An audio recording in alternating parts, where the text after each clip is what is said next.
Bienvenidos. Reiniciamos las presentaciones de los videos de nuestro canal El Traductor Médico con este video llamado Electrocardiograma computarizado, amigo o enemigo. Este es un video dedicado especialmente a los médicos internistas y trata de hacer ver, expresar la importancia que tiene el análisis clínico del electrocardiograma para la práctica diaria de un médico como el médico internista. Este video, el material de este video, se basa esencialmente en un artículo publicado en el American Journal of Medicine del 2019 y que se denomina así: el electrocardiograma computarizado, amigo o enemigo.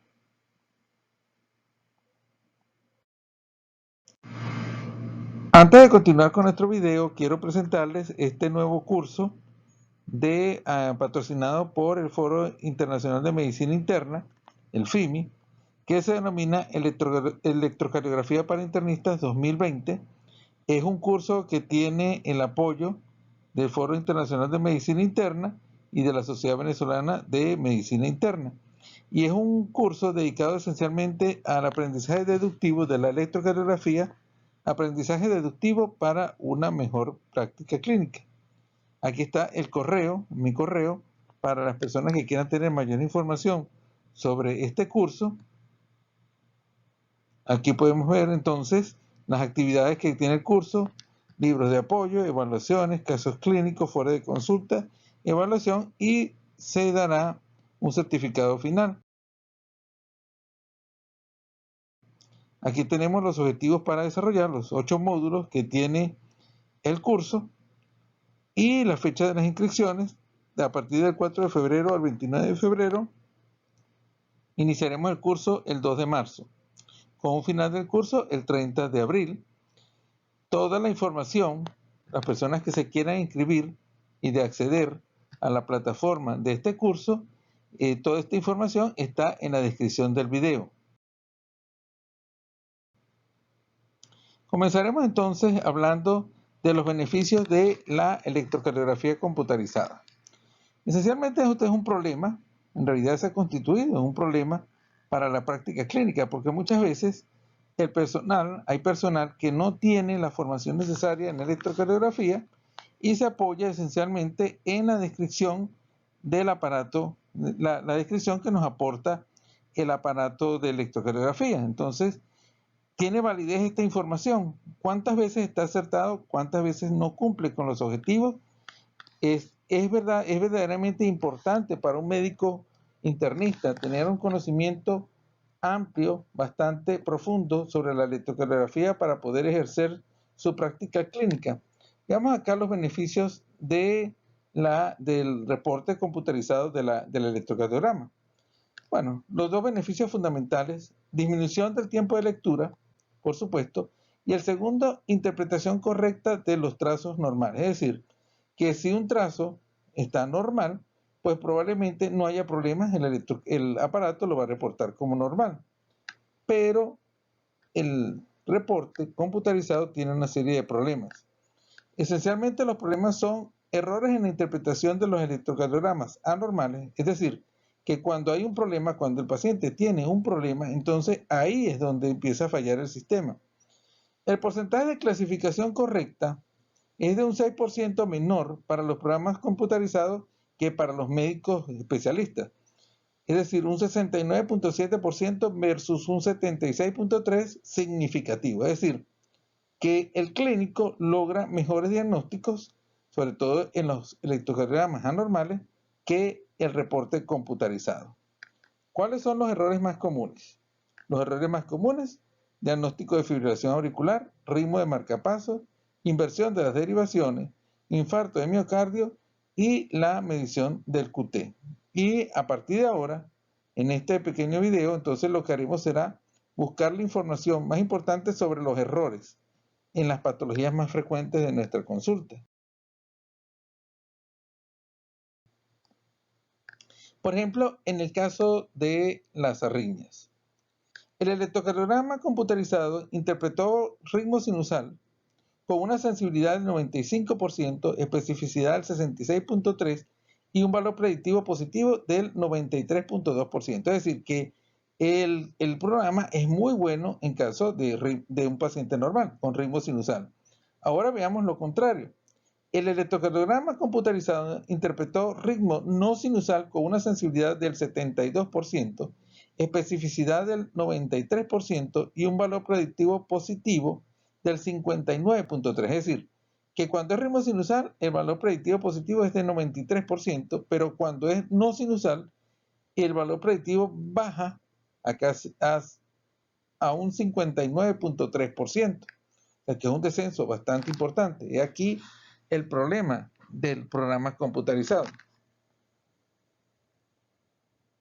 En caso de fibrilación auricular, la computadora tiene dificultad para identificar ondas P de baja amplitud, específicamente si se encuentran ocultas en la onda T o si presentan artefactos por la acción del músculo esquelético. Por ejemplo, si el paciente tiene temblor.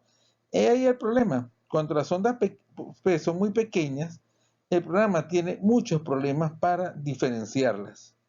Y si, por supuesto, si la onda P se encuentra inserta en la onda T, pues se le hace más difícil.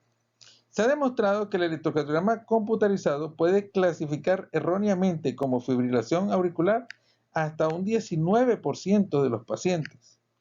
¿Y cuál es la consecuencia de este error en el programa computarizado? Esto puede inducir tratamiento inapropiado, es decir, indicarle a quien no se debe medicamentos antiarrítmicos y anticoagulantes hasta en un 10% de los pacientes.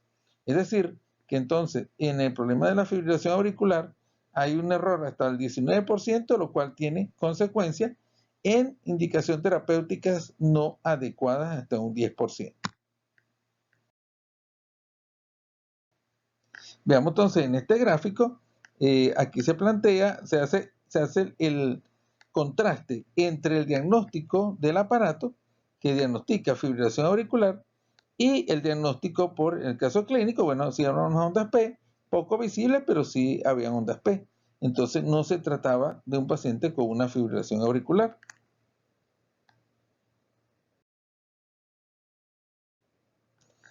En cuanto al intervalo QT, este es un punto muy interesante porque el intervalo QT forma parte de un punto de alta controversia, de un punto donde muchas especialidades están buscando cada vez más que se detecte o se diagnostique las anormalidades del intervalo QT, porque la prolongación o el acortamiento del intervalo QT no solamente se debe a trastornos genéticos, sino puede ser inducido por diferentes medicamentos, por diferentes drogas, para diferentes patologías, incluyendo antibióticos, medicamentos antipsicóticos.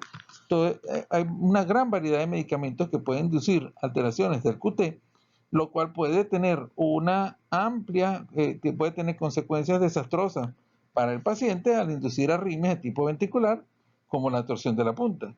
Entonces, la medición del intervalo QT es un punto álgido muy importante que no lo podemos dejar al azar. ¿Qué nos dice qué nos trae el programa computarizado? La computadora puede reconocer fácilmente el inicio de la onda Q, pero tiene dificultad para determinar el final de la onda T.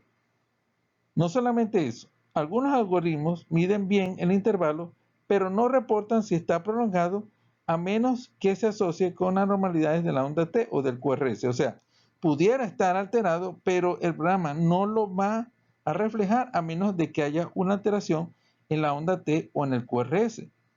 Y fíjense, vamos a ver este dato tan interesante que presenta la literatura.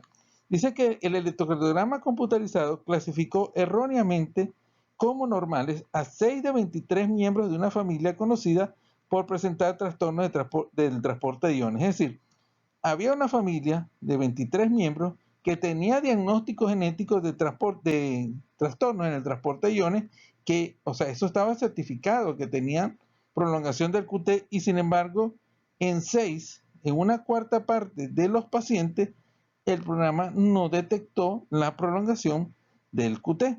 Entonces, vean ustedes que es algo importante. Y si decimos que el intervalo QT forma parte, ya se han planteado muchas sociedades la Sociedad de Cardiología y Medicina Interna, han planteado que el intervalo QT se convierta en uno más de los signos vitales, porque la importancia del trastorno, de la modificación del QT para la inducción de arritmia, se está diagnosticando cada vez más. Entonces, no podemos confiarnos en el programa de determinación de intervalos QT. Vemos entonces aquí, nuevamente, presentan el contraste entre un programa computarizado que dice que hay una prolongación del QT, aquí lo mide de la otra forma erróneamente, y cuando se va a medir, cuando se fue al médico clínico, hizo su propio diagnóstico, pues no lo encontró.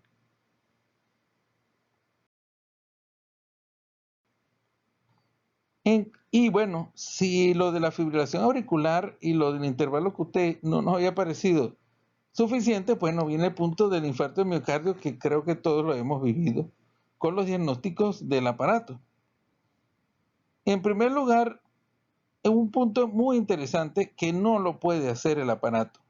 Para nosotros integrar el electrocardiograma al diagnóstico de infarto, pues se debe integrar. El electrocardiograma es uno de los elementos de diagnóstico, pero también tenemos, por supuesto, el diagnóstico clínico y el diagnóstico enzimático. Y entonces se debería manejar el contexto de pacientes, síntomas agudos, comorbilidades, historia familiar, historia personal. Eso, por supuesto, no lo va a hacer ningún aparato. Entonces, solamente el clínico es el que puede integrar el electrocardiograma a la triada de diagnóstico del infarto. En segundo lugar, el aparato tiene problemas para identificar la onda Q con su duración, profundidad y la relación de voltaje con respecto a la onda R siguiente. O sea, le cuesta para determinar las características patológicas de la onda Q. Van a haber errores en la interpretación en pacientes con hipertrofia ventricular izquierda, bloqueo de rama izquierdo y miocardiopatía dilatada o hipertrófica. Sabemos entonces que en los pacientes con hipertrofia, con bloqueo o miocardiopatía, pueden haber alteraciones del ST y por supuesto de la onda T, sin significar esto que tenga el paciente una cardiopatía isquémica. Solamente el clínico es el que va a poder hacer la interpretación de este tipo de electrocardiogramas. No solamente eso, hay también errores en la interpretación de la elevación del ST en pacientes con un problema muy frecuente en la práctica clínica, o con un hallazgo, mejor dicho, muy frecuente en la práctica clínica, que es la repolarización precoz en los atletas, en la raza negra, en la pericarditis y en el bloqueo de rama. Entonces, la literatura hasta ahora ha reportado falsos positivos para reconocimiento de infarto. La literatura va desde 0 a 42%, hasta un 42%, y falsos negativos también desde un 22 a un 42%. Es decir, que donde se notan más las costuras del problema es en la cardiopatía isquémica. Solamente el clínico es el que va a poder entonces llegar a un diagnóstico adecuado.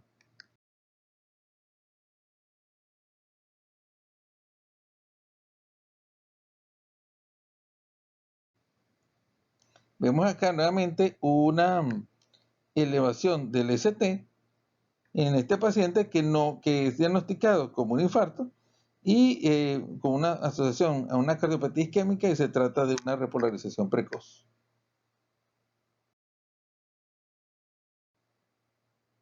En conclusión, el computador tiene dificultad para separar ondas pequeñas de los artefactos para el problema de la fibrilación auricular.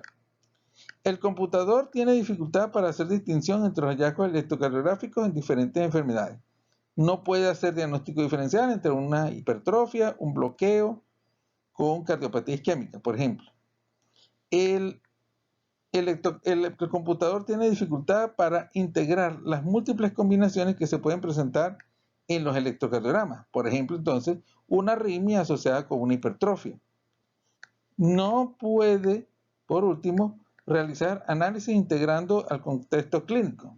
Nunca lo va a poder hacer. Solamente un clínico es el que va a poder, tomando en cuenta las características clínicas del paciente, integrar los hallazgos electrocardiográficos a nuestro paciente.